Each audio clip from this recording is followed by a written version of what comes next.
Your biological signature is currently compromised by a compliance pathogen. Look at your risk aversion, the way your nervous system triggers a cortisol spike the moment you consider a move that deviates from the social norm, the way you seek permission from authorities who have no stake in your future, and the way you prioritize social safety over apex dominance. You are a biological unit experiencing a state of terminal sovereignty liquidation. The Matrix has successfully branded obedience as being a team player and caution as wisdom, but in the terminal of the absolute power grid, obedience is the neural inhibitor used to keep the livestock within the grazing fence. You are living in a state of chronic existential cowardice, where your activation energy is being spent suppressing your own predatory drive to avoid upsetting the mediocre. The system doesn't want your success. It wants your fear of standing out to be the foundation of its perpetual control over your evolutionary potential. Thousands of years ago, power was defined by the biological rejection of the herd's limits. Your ancestor, the sovereign of the unmapped dark, understood that the rules were for those who couldn't enforce their own. He mastered primal grounding in the law of the singular will. He didn't seek consensus or approval from the tribe. He offered the visual rage of a total,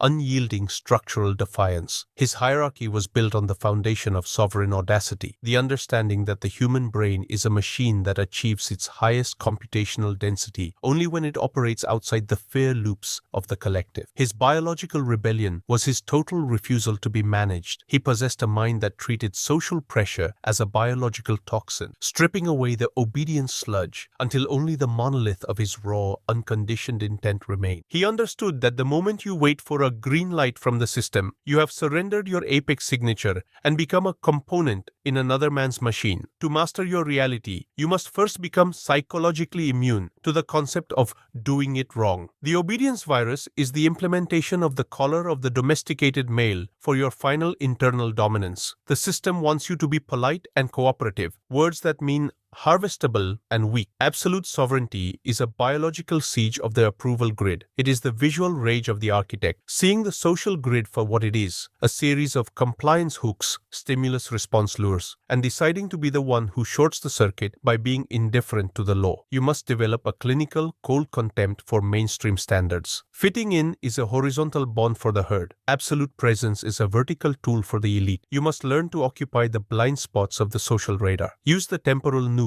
of the total non-compliance to force your biology into a state of unchecked expansion. Use the false safety of a calm, robotic delivery to mask the activation of your total internal independence. This is the color of freedom. By mastering the art of the unmoved soul, you become the only person in the room whose success is not being broadcast from their current adherence to the script. The Matrix cannot simulate the leverage of a man who has purged the need to be good. Your time is the temporal noose, and your need to be liked is the knot. Every apology you offer for your ambition and every compromise you make to avoid conflict is a signature on your own biological death warrant. I command you, initiate the total authority audit. Your mind is a biological weapon, and it is currently being jammed by the static of your own socialized shame. You must perform a hard reset of the reward instincts. Stop being obedient, the industrial waste designed to keep you at the bottom of the ledger. Stop participating in their feedback loops and social rankings, the digital propaganda designed to make you believe that approval is a victory. Stop using their etiquette protocols, the narratives designed to keep you in a state of constant accessibility failure. You must prune your life of authority parasites. If a rule requires you to wait your turn to be successful, the rule is a biological saboteur. You must learn to love the weight of the absolute defiance. This is the monolith strategy, becoming a biological fortress that is the sovereign by choice and sovereign by design. Command: break the virus or be the symptom. The neural interface of your risk assessment is currently suffering from institutionalized inhibition. Look at your moral guardrails, the way you hesitate to exploit a market gap because it feels unfair, the way you suppress your dominant traits to avoid being labeled aggressive, and the way you seek a certified path before committing your resources. You are a biological unit experiencing a total willpower sovereignty liquidation. The Matrix has successfully replaced your primal drive with a systemic guilt. You You believe that by playing by the rules, you are demonstrating integrity. But in the terminal of the absolute power grid, the rules are just behavioral borders designed to keep your apex frequency from shattering the fragile equilibrium of the mediocre. This is the visual rage of the domesticated male, seeing your high-value activation energy being bled out into seeking validation and conflict avoidance, while the true operator remains in a state of absolute zero, converting his total rejection of social permission into a biological battering ram that levels every obstacle in its path. The system doesn't want your transcendence. It wants your obedience to be the proof that your potential has been successfully tamed and converted into reliable labor. In the ancient hierarchy, the law of the unbreaking stone, the master was the one who could survive the total absence of a safety net. Your ancestor, the sovereign of the unmapped dark, understood that the law was a tool for the weak to restrain the strong. He mastered primal grounding by becoming a law unto himself, a figure who understood that the only wrong move was the one that resulted in his own stagnation. He didn't seek moral justification or tribal consent. He provided the visual rage of a total, unannounced sovereign expansion. His hierarchy was built on the foundation of ruthless pragmatism, the understanding that the human brain is a machine that achieves peak power density only when it is stripped of the neural leashes of social shame. His biological rebellion was his total refusal to be judged. He possessed a mind that treated criticism as a biological signal that he was successfully disrupting the herd's comfort. He understood that the moment you look for approval in the eyes of the many, you have surrendered your apex signature and become a subject of the collective's fear. To be a master, you must first become psychologically repulsed by the concept of doing what you're told. The obedience virus is the activation of the anti-chew protocol for your final internal dominance. The matrix wants you to be reliable and humble, words that mean harvestable and weak.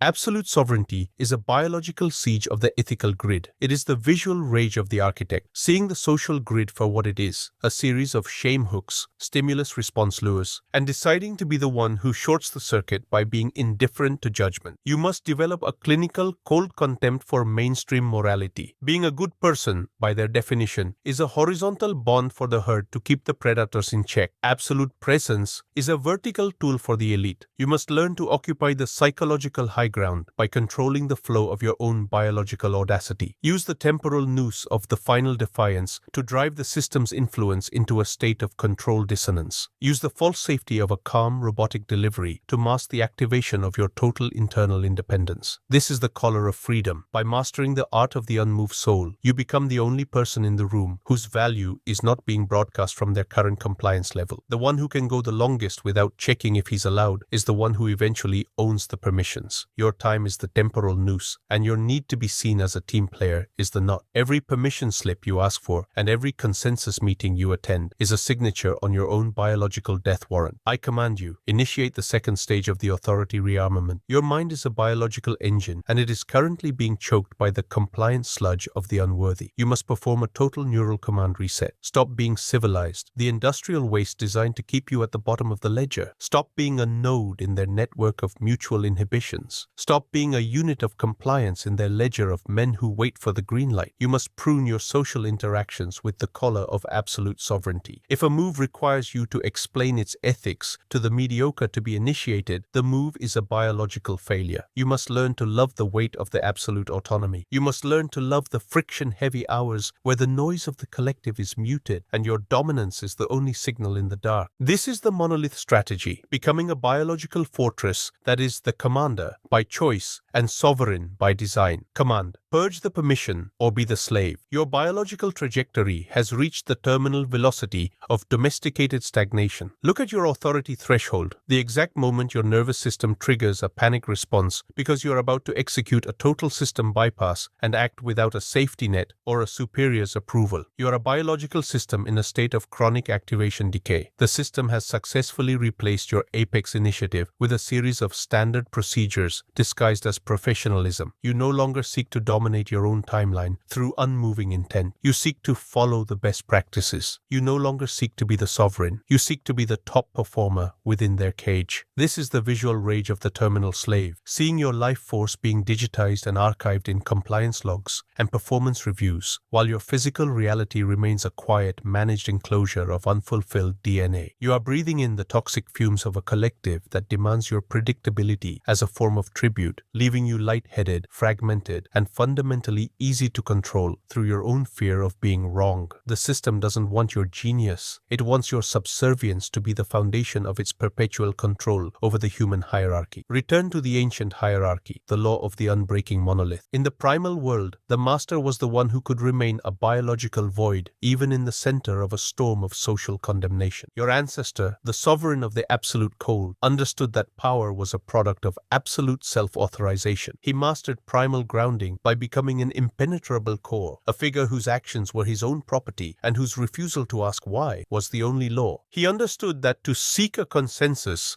is to confess a lack of internal command. If you are participating in the feedback script provided by the herd, you are acknowledging that their judgment is the barometer of your reality. He used his silent sovereignty to create a cognitive resonance of absolute, unshakable divinity by being the only independent variable in a room full of puppets. By being the master of his own internal feedback, he forced the environment to treat his audacity as the new truth. He was a master of the visual rage of the unblinking sun, the ability to look at the shame probes of the rival and see only the static they represented. He understood that the human brain is a machine that runs on validation loops, and by cutting the loop, he triggered a biological rebirth in his own power. To be a master, you must first become psychologically unreceptive to the need to be excused. The obedience virus is the activation of the anti-chew protocol for your final mental expansion. The Matrix wants you to be cooperative and humble, words that mean harvestable and weak. Absolute sovereignty is a biological jailbreak of the will. It is the visual rage of the architect, seeing the social grid for what it is, a series of ethics control nodes, stimulus response lures, and deciding to be the one who burns the grid. You must develop a clinical cold contempt for mainstream civility. Playing by the rules is a horizontal bond for the herd. Absolute presence is a vertical tool for the elite. You must learn to occupy the psychological high ground by controlling the flow of your own biological aggression. Use the temporal noose of total informational and social non-compliance to drive the system's influence into a state of authority dissonance. Use the false safety of a neutral social profile to mask the viral infection of your total non-compliance with the beta norms. This is the color of freedom. By mastering the art of the unmoved soul, you become the only person in the room whose value is not being broadcast from their current adherence to the law. You are not rebellious. You are deleting the noise. The one who can go the longest without asking if it's okay is the one who controls the end authorization. Your time is the temporal noose, and your need for a moral compass provided by others is the knot. Every policy you follow for the unworthy is a signature on your own biological death warrant. I command you, initiate the final authority imperative. This is the tax of insight. You have been given the key to the vault of biological sovereignty. To keep it, you must use it as a weapon of total social dominance. You must become a living monolith of unshakable defiance. You are no longer a peer, a colleague, or a friend. You are a sovereign operator. You must perform a total system liquidation. If a rule, a technology, or a relationship requires you to be obedient to function, it is a biological saboteur. You must prune your life with the collar of the absolute zero. You are building a fortress of results in a world of digital shadows. Your absolute intent is the physical proof of your biological leverage. You do not provide feedback. You create a reality in which you are the only absolute truth. You do not seek permission. You are the law itself. You are the architect of your own success, and the world is merely a mirror reflecting your ascent.